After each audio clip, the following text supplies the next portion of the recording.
ये फ्रेम है, कोविड भी है दूसरा।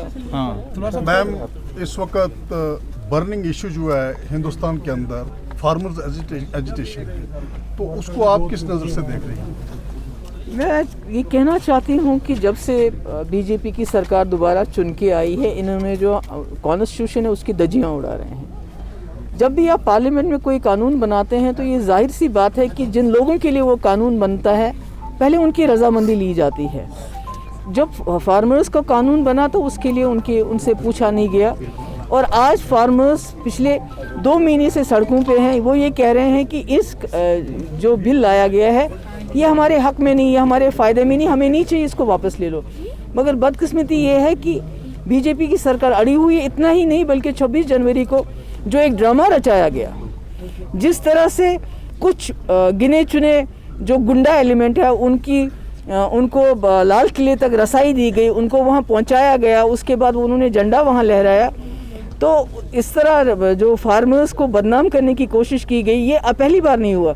जब सीए में हुआ था, सीए के प्रोटेस्ट हो रहे थे, उनको भी पाकिस्तानी कह के बदनाम करने की कोशिश की गई, इनको खालिस्तानी कह के बदनाम करने की कोशिश की जा रही है। मैं समझती हूँ हमारी मुल्क के लिए इस वक्त बहुत बड़ा चैलेंज है, जमहूरियत के लिए बहुत बड़ा चैलेंज है जो बीजेपी कर रही है।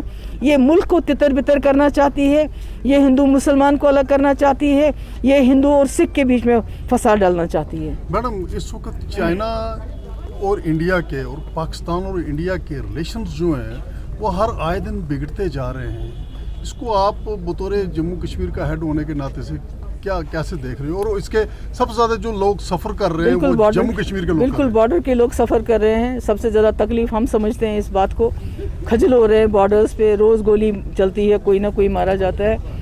तो मैंने पहले भी कहा है कि हमारे जो इस वक्त जो हमारी सरकार है, कहीं ना कहीं उनके पास विजन नहीं है कि पाकिस्तान के साथ हमारे रिश्ते कैसे होने चाहिए। चाइना भी, पाकिस्तान और चाइना की बात क्यों करते हैं आप देखिए नेपाल के साथ देखिए, बांग्लादेश के साथ देखिए, श्रीलंका के साथ देखिए, किसी भी पड़ोसी के साथ हमारे रिश्ते ठीक नहीं है।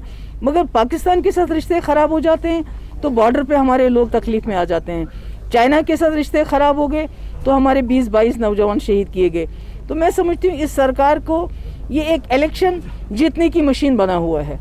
इनके पास इलेक्शन जीतने के बगैर जो पूरे मुल्क के लिए कोई भी पॉलिसी नहीं है, कोई भी एजेंडा नहीं है। इनका काम सिर्फ ये है कि हम किस तरह इलेक्शन जीते, और उसके लिए इन्होंने फार्मूला एक बनाया हुआ है, हिंदू और मुसलमान को लड़ाओ।